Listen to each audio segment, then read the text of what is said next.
வருகுதன்றி ஏந்திய கலியன் வந்த விசனத்தால் கையிலேகி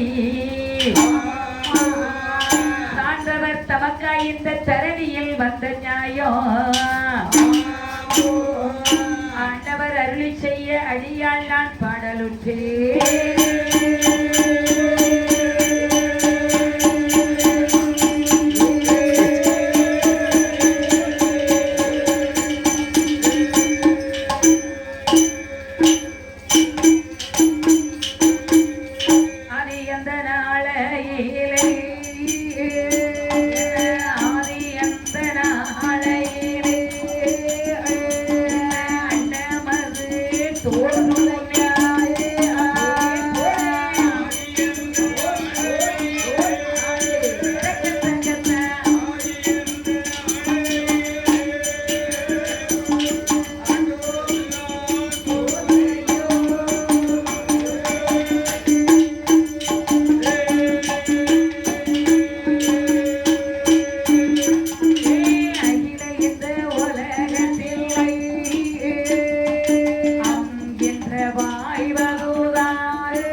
ஆதி மூல விநாயக பெருமாள். ஓ அப்படியே அதான் இப்பவும் ஓம் என்ற அச்சரத்தை வைத்து நாம முதலாக எங்கனாலும் விநாயகரை வணங்குறோம்.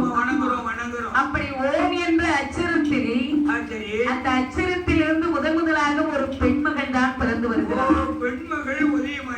உலகத்தில் பெண்மகள் முதலில் பிறக்க போயினா இந்த உலகம் இப்படி பறந்து விரிந்த உலகமாக இருக்கு. அங்குதான் எதுக்குனாலும் பெண்களுக்கு முதல் இடம் கொடுக்கிறது. பெண்களை தான் பெருத்தங்கள் என்ன அதனால பக்கத்துல ஒரு பொண்ணு இருந்ததுன்னா அதனால பக்கத்து ஊர்ல கட்டி கொடுத்தா அங்க ஊருக்காரருக்கு கூட நமக்கு சொந்த கிடைக்காது. அதேதான் உன்ன மாதிரி 4 பொண்ணை பத்து 4 ஊருக்கு கட்டி கொடுத்து 4 ஊருக்கு கட்டி 4 பட்டியும் கணிக்கலா இருக்கு. 4 ஊருக்காரங்கள நமக்கு சொந்த கிடைக்காது. அதே போல ஆதியை பிறந்த நாள் நம்ம ஆதி பராசக்தி என்று சொன்னார். ஓ சக்தி என்று சொன்னார். அவள்தான் ஆதி பராசக்தி அம்மாள். அப்படின்னா ஆதி பராசக்தி உலகத்திலே பிறந்தவுடனே அம்மா முதலிலே நினைக்கிறார். என்ன நினைக்கிறார்? நாம உலகத்திலே தனித்து இருக்க கூடாது. ஓ நம்ம மட்டும் உலகத்தில் இருந்து என்ன ஆக போகுது? நமக்கு இந்த உலகத்துல இன்னும் ஆட்களை பரவி செய்யணும். நிறைய ஆட்களை பரவி செய்யணும் என்று சொல்லி என் அம்மையான ஆதி பராசக்தி அதே அச்சரத்தை பார்க்கும் போது அச்சரத்தில் தான் இருந்து அச்சரத்தில் தான் இருந்து ஆண்மகனும் பிறந்துவார ஆண்மகனும் தங்கையை என்று சொல்லி தங்கையை என்று சொல்லி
அம்மா ஆதிபரா சக்தி நினைக்கிறான் பெண் கோப்பு உலகத்துல ஆகாது ஆடவரில் இருந்து பெண்ணாகப்பட்டவா ஒரு வயசுக்காவது இளமையா இருக்கும் இருக்க வேணும். நாம சிவனுக்கு முன்னால் பிறந்து விட்டோம் என்று சொல்லி சக்தியுடைய கலையை அப்படியே மாற்றி அடுத்து ஒரு சொருவமாக அம்மையான ஆதிபரா சக்தி அந்த நல்ல சொருபமாய்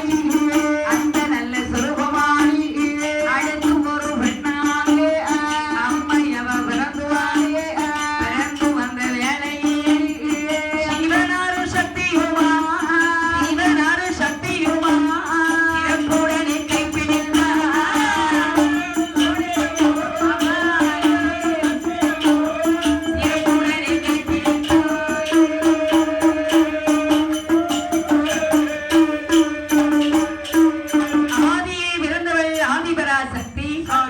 அதற்கடுத்து தங்கை என்று சொன்னவர் ஆதி நாராயண பரம்பொருள். ஆமா, நாராயண கிருஷ்ணன்.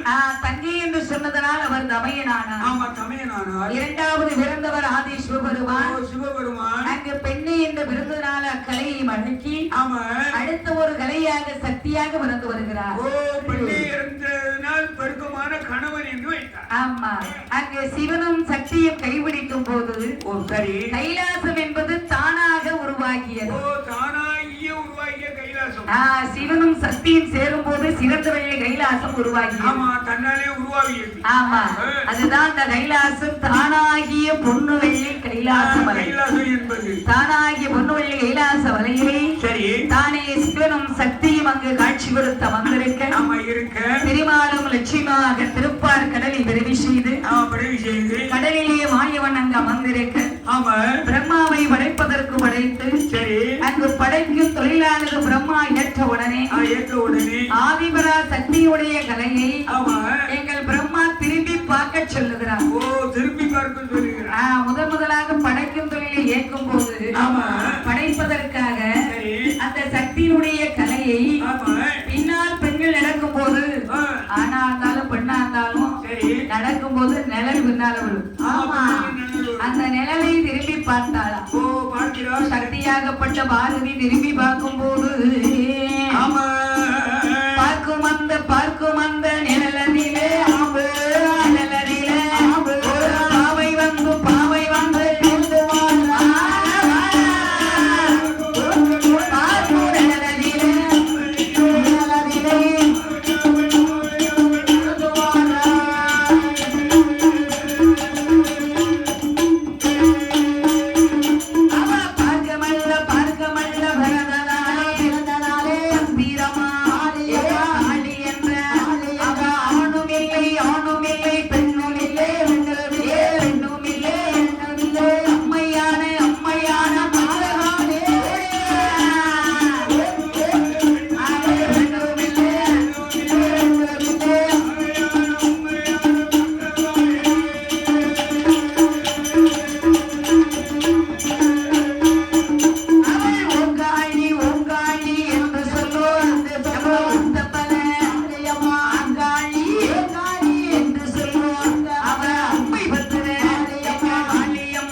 உனக்கு பலம்னு சொன்னா அங்கார பலம் அம்மா.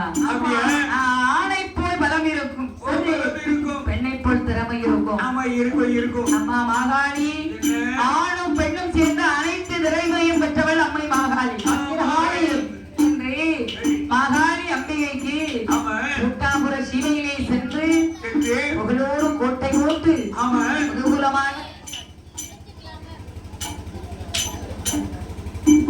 கோட்டையானது போட்டு புதுகுலமாக நீ அரசாட்சி நடத்துவாய் என்று சொல்லி என் தாயான மாகாளி அம்பிகைக்கு ஆண்டவன் ஆக்குவரம் அழிக்குவரம் 1000 கோடி வரம் கொடுத்தார். வெல்லுவரம் கொல்லுவரம் வேண்டிய கோடி வரம் கொடுத்தார். கண்ணியை வரும்படை தலராத்து கூடாரா மாகாளி அம்பிகைக்கு அத்தனை கோடி வரத்தையும் கொடுத்தார் ஆண்டவன் பகவான். வரங்களை பெற்ற என் தாயான மாகாளி பத்திரமா காளி ஆதிவெள்ளி கைலாசபலையிலே ஆண்டவனான பகவானை வணங்கி கொண்டு தென்னடத்தி வருகிறாளே தேவியான பத்ரகாளியே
அங்கு அழகான என் பத்திரமா காளி ஆண்டவனாக எங்கள் பகவானை வணங்கி தங்கமலை எடுத்து வந்து தங்கக்கோட்டை போடுகிறாள் பத்திரகாளி.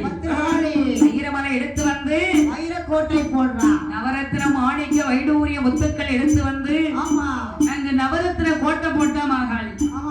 மாகாளி கோட்டைன்னு சொன்னா மக்கள் எல்லாம் புகழ்ந்து பேசுறாங்க.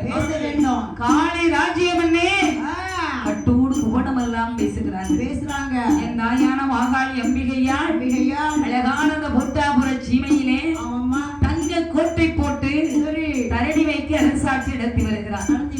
இவள் இப்படி இங்க நடத்தி வரக்கூடிய காலத்தில் ஆதிவெள்ளி கைலாசமலையில எங்கள் ஆண்டவனாகிய பகவான் அந்த அவர்கள் எல்லாம் ஒன்றாக சேர்ந்து ஏன்னா ஆயமாய கோபால கண்ணன் கிருஷ்ண அவதாரம் எடுத்திருக்கிறார்.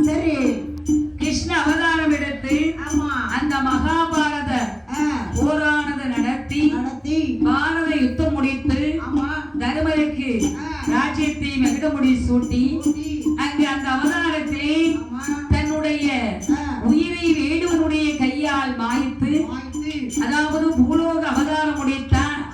அந்த உயிரானது கைலாசம் வரணும். ஆனா கிருஷ்ண அவதாரம் முடித்த உயிரானது கைலைக்கு வரவில்லை. கைலைக்கு வராம இந்த உயிர் எங்க போச்சுது அப்படின்னு சொல்லி தேடிக்கொண்டிருக்கார். ஏன்னா அங்கு அந்த கிருஷ்ண அவதாரம் முடித்த உடனே கலியுகம் வருகிறது. கலியுகத்தை நம்மளுடைய உடல் கூடு இருந்தா அதுலயும் களிமாகி ஒட்டிக்கொள்ளும்.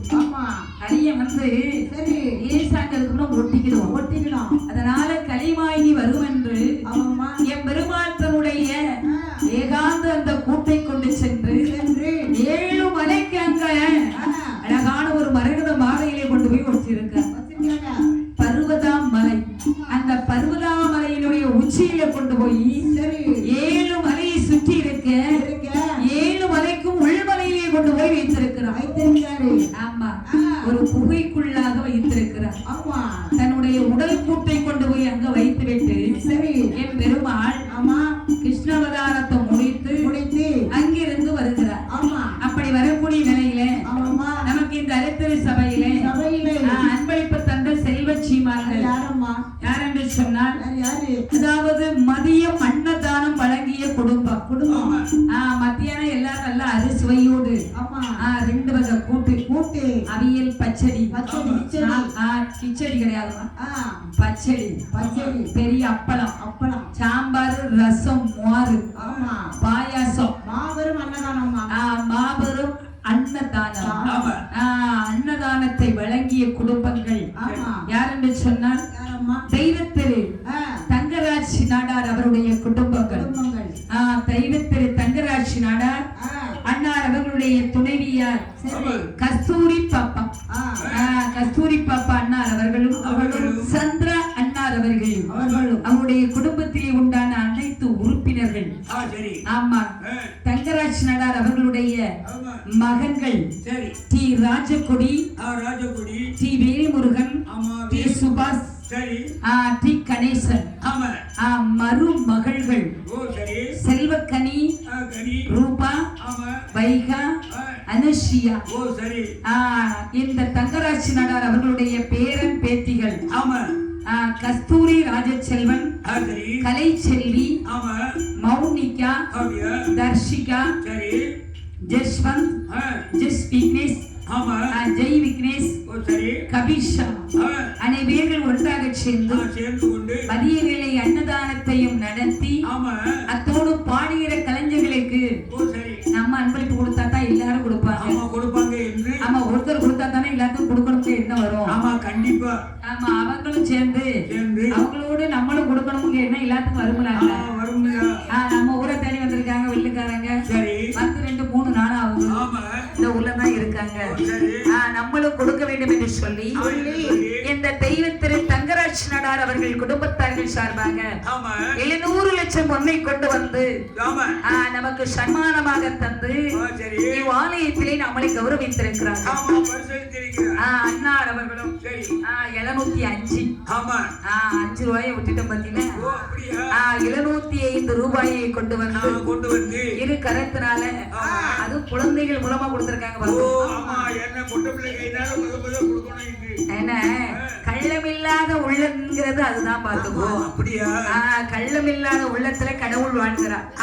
அம்மா பத்திரகாளி அம்மாவே கொண்டு கொடுத்தது போல நமக்கு அன்பளிப்பு தந்த தங்கராஜ் நாடார் அன்னார் அவர்கள் அவர்களுடைய குடும்பங்கள கோத்திரங்கள் எல்லாம் வழி வழி வம்சங்கள் எல்லாம் வாழ வேணும், வளர வேணும், வாழ வேணும், வளர வேணும், அவர்கள் வளங்கள் பல பெருக வேணும்,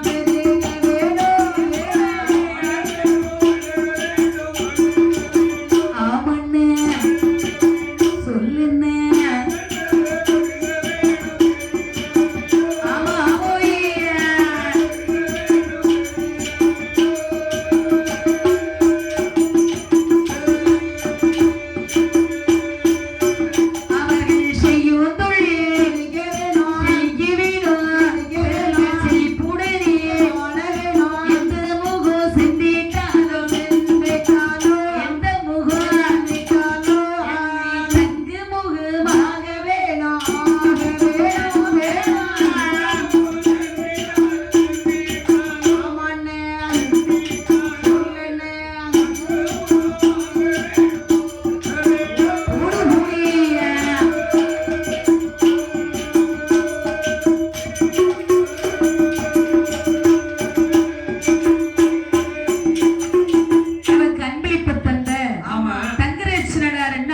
அவர்களுடைய குடும்பங்கள் கோத்திரங்கள் எல்லாம் வழி வழி வம்சங்கள் எல்லாம் ஏன்னா அன்னதானமும் கொடுத்து அத்தோடு நமக்கு அன்பளிப்பும் தந்திருக்கிறார்கள். அவர்களுடைய வழி வழி வம்சங்கள் எல்லாம் ஐயா பெருமாள் சுவாமியுடைய அருளாலும் அருளை பெற்று அம்மா பத்திரமாகாளி அம்மனுடைய அருளை பெற்று பல்லாண்டு பல்லாண்டு பல கோடி நூற்றாண்டுகள் வாழ்க வளர்க என்று வாழ்த்தி அம்மனை வணங்கிக் கொள்கிறோம். அழகான ஆயுவாய கோபால கிருஷ்ணனும் தன்னுடைய ஒரு கலை அவதாரமாக எடுத்து சொன்னார். எங்கே வருகிறார்? அதாவது புட்டாபுரத்திலிருந்து நேரே கிழக்காக இருக்கிறது. ஆமா. வயோக அமிர்த கங்கை வனம். ஓ அப்படியா? அந்த வயோக அமிர்த கங்கை வனத்திலே இருந்து கொண்டு அங்கிருந்து தீர்த்தம் எடுத்து வந்துதான் சிவனார் பகவானுக்கு அபிஷேகம் நடத்துவார்கள் சப்த கன்னியர்கள். கன்னியர்கள் எல்லாம். இந்த பெண்கள் எப்போதுமே இங்க இருந்து தண்ணி எடுத்துட்டு வந்து பகவான் பூஜை நடத்துறாங்க. இவன் கற்பு எப்படி இருக்கிறது என்று பரிசோதிக்க வேண்டும் என்று அயமாய கோபாலனோ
அவருக்கு இப்பதான் ஏழமை. அப்படியா? நீ அவரை பார்த்து வயசாலின்னு சொல்லாத.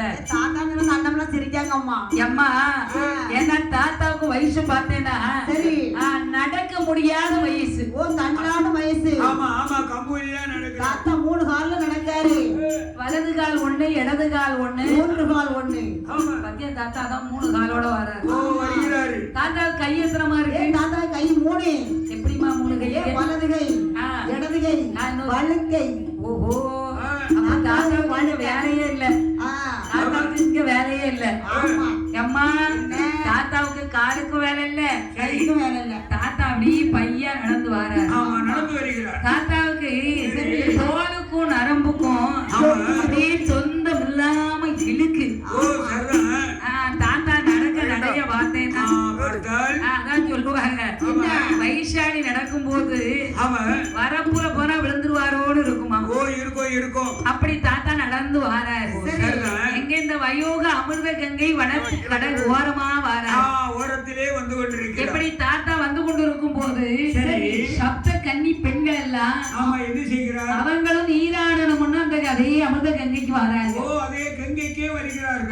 தீர்த்தம் எடுப்பதற்கு வரும்போது ஏன்னா பெண்கள் வரும்போது பார்த்தா சரி கையை வீசி சும்மா தான் வருவாங்க. ஆமா சும்மா வருவாங்க. அதாவது தண்ணி எடுக்க குடம் இல்லாம வருவாங்க.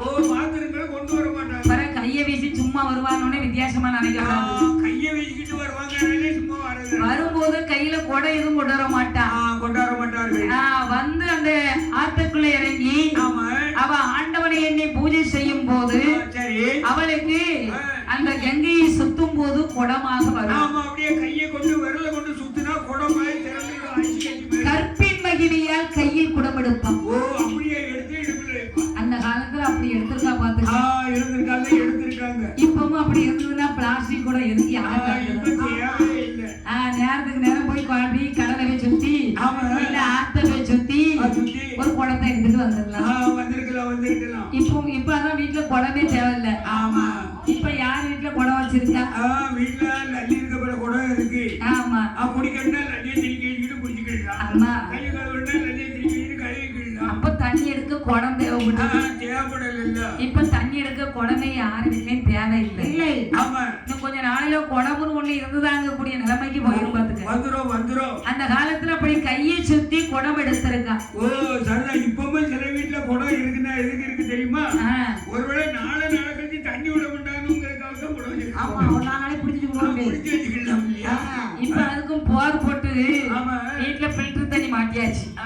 நீ எத்தனை நாளைக்கு தண்ணி விட்டாலும் சரி விடாட்டியும் சரி என்ன பண்ணுவீங்க? கரண்ட் அப்படி போவாதுமா. அதுதான் இன்வெர்டர் வச்சிருக்கு. ஓடாதம்மா மோட்டர்லாம் அப்படி சொல்லாத. எதையுமே நீ அப்படி பேசாதம்மா. சரி எதிர்வார்த்தையா பேசாத. எப்போதுமே நமக்கு சாதகமா பேசிட்டே ஆமா. எங்கள் அழகான இந்த சப்தக்கன்னி பெண்கள் எல்லாம் அப்படியே எங்க ஆற்றங்கரை ஓரமாக வந்து அவ ஆத்துக்குள்ள இறங்கும் போது என் பெருமாள் பண்டாறு சுரூபமாக நின்று கொண்டு வருண பகவானை வரவழைத்தார். வருணன் வந்து பொழியும் போது மழை பெஞ்சதுல மத்தியானம். எவ்வளவு பெரிய மழை பாத்தியா? மழை கொஞ்சோட எல்லாத்துக்கும் குளிர் ஆட்டிட்டு நானே இங்க இருந்தா எந்திரிச்சு போய் அம்மா கிட்ட அங்க போயிட்டேன். அம்மா கிட்ட போனே விளைக்கல. அம்மா இங்க இருந்தா கொஞ்சம் குளிர்ந்தது. அங்க போனா வெது வெதுன்னு இருந்தது. அப்படிதான் போய் உட்கார்ந்துக்கணும் பாத்துக்க. சரி அவளுக்கு அங்க லேசா குளிருது. அப்படி குளிர் வரும் போது சரி வாயு தேவரை அங்க ஏவிவிட்டா. அம்மா மழையும் பெய்யும் போது காத்து அடிச்சுன்னு வச்சுக்க. ரொம்ப கிடுக்கிட்டு ஆட்டிய விரைவு ரொம்ப குளிர்ந்துரும் இல்லையா? அவ குளிர்ல முடியாம இருக்கிறான். அப்ப எம்பெருமாள் கோபால கண்ணனும் அக்கினியாய் வளர்ந்தாரே வளர்ந்தாரே எங்கள் அச்சுதம் தான் வளர்ந்தாரே.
சுற்றி வளைந்து விட்டு ஒளிவாட போன உடனே இந்த பெண்கள் எல்லாம் ஓடோடி வந்து அவர் ஆரதியிலே தான் இறங்கி அழகு சப்த கண்ணியர்கள் அவர் தான் இறங்கு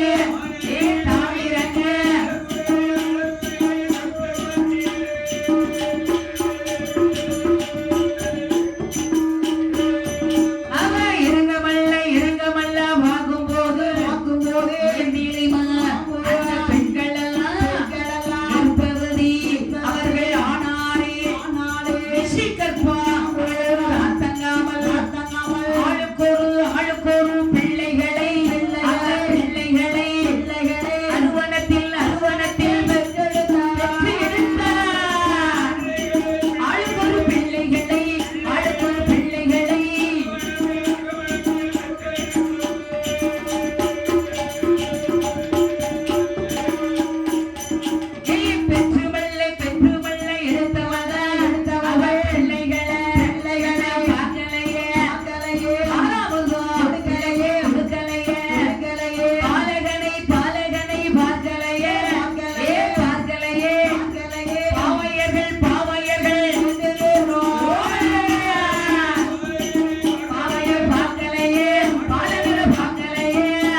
ஆளுக்கு ஒரு பிள்ளைகளாக அறுவரத்திலே பெற்றெடுத்தார். ஆமா, குழந்தைகளை பெற்றெடுத்தார். அதாவது ரிஷி கற்பம் ராத்தங்காது என்று சொல்லுவார்கள்.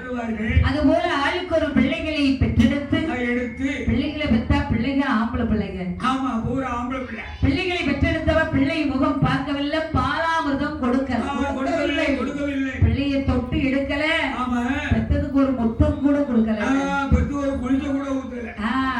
அப்படி குழந்தை முகம் பார்க்காமல் பெண்கள் குழந்தைகளை வனத்திலே போட்டுவிட்டு அப்படியே அந்த ஆத்தங்கரையில பிள்ளைய போட்டுட்டு ஆத்துக்களை இறங்குதான். ஆத்துக்களை போய் இறங்கி ஆத்து கங்கை அப்படியே சுத்துதான். ஏன்னா பகவானுக்கு பூஜை கொண்டு போக நேரமாகி விட்டது. அப்படியே சொல்லி ஓடோடி வந்து அப்படியே அந்த கங்கையை சுத்துறா. கங்கையிலிருந்து குடமானது வருது. ஆஹா, கங்கையிலே குடம் வரவில்லையே என்னவென்று இருக்கும் போது அப்பதான் ஆண்டவனான பகவானுடைய அருளால நமக்கு இந்த கற்பை அறிந்து விட்டோமே, நம்ம கற்பிலே தவறி விட்டோமே, நாம கைலாசத்துக்கு போக முடியுமா என்று சொல்லி பெண்கள் எல்லாம் பகவானை நினைத்து பாரதமம் நிலையிலே இருக்கிறாங்க. அப்பவும் அவ அந்த பிள்ளை எடுத்து பார்க்கல. என் பெரிவாள் கோபால கண்ணனும் 7 பிள்ளைகளையும் பார்த்தவரும் பலாமிர்தம் கொடுக்க வென்று பலாமிர்தம் கொடுக்க வென்று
பசுக்களை வரவழையா நான் இருக்கும்போது என் பிள்ளைகள் நானிலத்துல தனியா இருக்கக்கூடாது.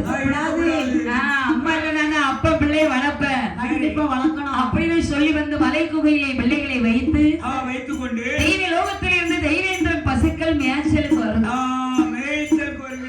மேய்ச்சலுக்கு வரக்கூடிய பசுக்களை சீங்குலை எடுத்து சிறப்பா வாசிக்கிறார். அந்த வாசிச்ச உடனே பசுக்கள் பூரா அப்படியே அந்த புகை பக்கமா வருது. எங்கம்மா வருது? பசுக்கள் வருது. அப்படி பசுக்கள் வந்து இந்த சான்றோர்கள் பாலகர்களை பார்த்த உடனே பாலாமிர்தமானது தன்னாலேயே சுரக்கிறது பசுக்கள். ஏன்னா திருமாலுடைய சீங்குழல் இசைக்கு ஏற்றா போல. அப்படி பசுக்கள் எல்லாம் பாலாமிர்தத்தை சுரந்து இந்த பாலகர்களுக்கு பாலாமிர்தம் கொடுக்கிறது. தெய்வ பசுக்களுடைய பாலாமிர்தத்தை இந்த பிள்ளைங்க குடிச்சு வளருதான். என்ன பசுமாடுலாம் இந்த பாலாமிர்தத்தை கொடுத்துட்டுனா தெய்வ லோகத்துக்கு இல்லை. ஓ பஸ்ல பால் இல்ல. எத்தனை நேரம் தான் பஸ்ல பால் இருக்கும்? ஆமா குழந்தை பிடிச்சி போகுது. ஆமா, ஒரு நாள் தான் விடுவாங்க, ஆமா 2 நாள் விடுவாங்க. சரி, மாட்டுக்கு எதுவும் உடம்புக்கு முடியாம இருக்கும்னு. ஆமா இருக்கும். ஒருவேளை நேத்து பச்சை புல்லு போடலையே காஞ்ச புல்ல போட்டாலும் போட்டிருப்பேன். போட்டுருவோம். அதனால ஒரு 3 நாளைக்கு அப்புறமா பசுமாடு எதனால பால் குறையா கிடக்கு ஆமா குறையா கிடக்கு அப்படின்னு மாட்டு பின்னால ஆட்கள் வராங்க. ஓ அப்படியே மேய்க்க வருகிறாங்க. அப்படியே இவங்க வரும்போது ஆமா பசுக்கள் வரும்போது நேரத்தான் வருது. சரி. இங்க வந்த பிறகுதான் திசை திரும்பிடுது. ஓ திசை திரும்பி போகுது. சில வண்டி பாத்தீங்கன்னா மெயின் ரோட்ல போகும்போது ஒழுங்கா போகும். ஆமா போவோம். அது என்ன கடை? பச்சை லைட் கடையா? ஆமா. அதை பார்த்த உடனே சடக்குன்னு பிரேக் பிடிக்க பாரு. ஆமா பிரேக் பிடிக்கும். அத மாதிரி ஓ சரி. என் பெருமாள் அங்க சீங்கல் எடுத்து வாசிச்ச உடனே ஆமா பசு அப்படியே வருகிறது. ஓ அங்க இருந்து வருகிறது. அப்படியே பசு வந்து ஆமா இந்த பிள்ளைகள் பக்கத்துல வந்த உடனே வந்த உடனே பிள்ளைகளுக்கு தன்னை போல பால் சுரந்து கொடுக்கும். பால் சுரந்து கொடுக்கிறது. இதை பார்த்தார்கள். ஆமா ஆகா, மாடு தன்னை போல பால் சுரந்து கொடுக்க. ஆமா கொடுக்கிறது. அப்ப இது என்ன காரணமா இருக்கும்? ஆமா என்ன காரணமோ தெரியல. அப்படின்னு வந்து பார்த்தா மாயன் பெருமாள் என் பெருமாள் அங்கு பண்டாரமாக இருக்கிறது. ஆமா இருக்கிறார். ஆஹா, இது என்னடா தெய்வ பசுக்களுக்கு இங்கு வந்து பால் கொடுப்பது ஆமா என்னவென்று விசாரிக்க, சரி எப்பா இது பிள்ளைகள் சான்றோர்கள். ஆமா சான்றோர்கள். இந்த பிள்ளைகளுக்கு பால் கொடுப்பதற்கு தான் பசுக்களை வரவழைத்தேன். ஓ வரவழைப்பு. உங்க பசுப்பால் வேண்டாமனா ஆமா பிள்ளைய வளர்க்க ஒரு தாய் வேணும் ஒரு தாய் வேணும் என்று அப்படின்னு சொல்லி பிள்ளைகள் ஏழையும் எடுத்துக்கொண்டு ஆமா பெரியவள்ளி கைலாசவலைக்கு வருகிறார் என் பெருமாள். ஓ கண்ணன் வருகிறார். அன்னைக்குத்தான் கிருஷ்ணாவதாரம் முடித்து கைலைக்கு பிள்ளைகளோடு வந்திருக்கிறார் பெருமாள். ஆமா பெருமாள் வந்தார். அப்ப ஆண்டவன் பகவான் சரி மாப்பிள என்ன மச்சான் கிருஷ்ணாவதாரம் முடித்தவர் கைலாசத்துக்கு வராம எங்க ஐயா போனியரு? கைலாசத்துல இப்ப வேற எங்க போக முடியும்னா பிள்ளைகள் வரும்போது கூட்டு வந்திருக்கிறேன். இது என்ன ஐயா பிள்ளைய? இது பூலோகத்தில் உள்ள பிள்ளைகள். உலகத்துல உள்ள ஆமா பிள்ளைகள். 7 சப்தகன்னியர்கள் பெற்று போட்டு விட்டு போயிட்டாங்க. பிள்ளைய பத்து போட்டு போயிட்டான்னா பிள்ளைக்கு அப்ப யாரு? அது கண்ணே. அதானே கேட்டேன். யாரு அது? இவ்வளவு வயசுக்கு ஒரு பிள்ளைய பத்துட்டு வந்திருக்காரு. ஆமா கண்ணபுரம் தான் குழந்தைகள் காப்பு. என் மக்கள் இந்த பிள்ளைகள்.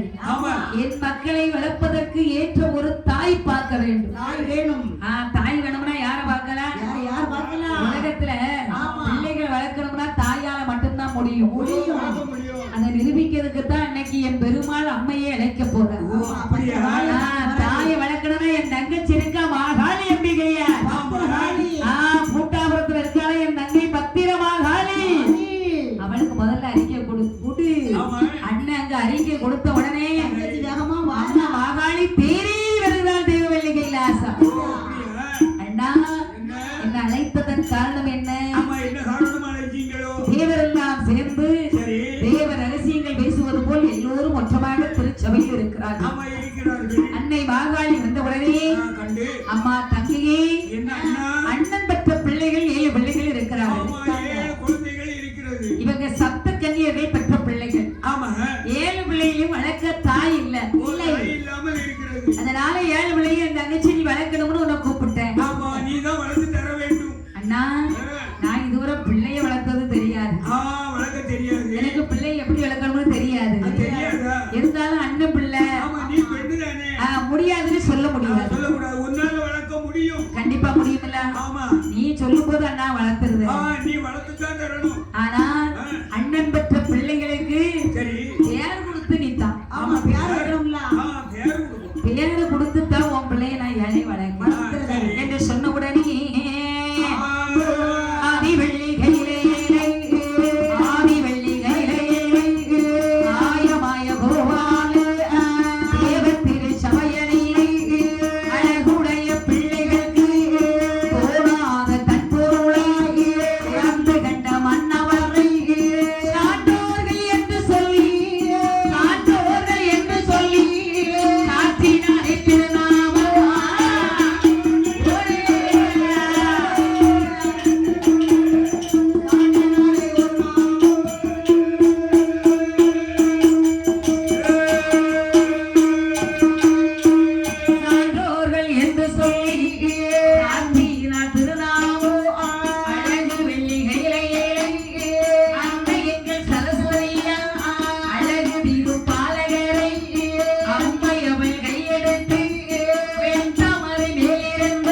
முதல் நாமமே சப்தக்கன்னி பெற்ற மக்கள் சான்றோர்கள்.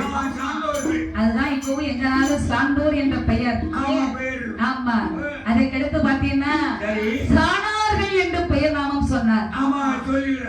சாணார்கள் என்றுதான் நமக்கு முதல் பெயர் வரும். பகவான் ஆண்டவனான சிவபெருமான் வைத்துடன் பெற்றெடுத்த பிள்ளைகளுக்கு சங்கரன் கொடுத்த நாமம் சாணார்கள். இப்ப சாணாம்னு சொன்னா கோபம் வருது. கோபப்படக்கூடாதுன்னு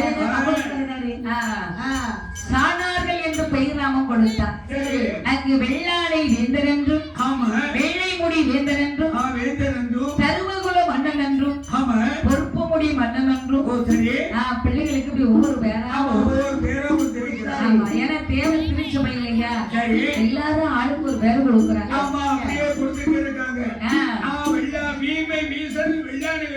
ஆமா. அங்க அப்படி பிள்ளைகளுக்கு பெயர் நாமமானது கொடுத்திருக்க. அண்ணா பெயர் கொடுத்திருக்கிறாய் என்னப்பா? பிரம்மதேவர் தான் வாராரு பாத்துக்க.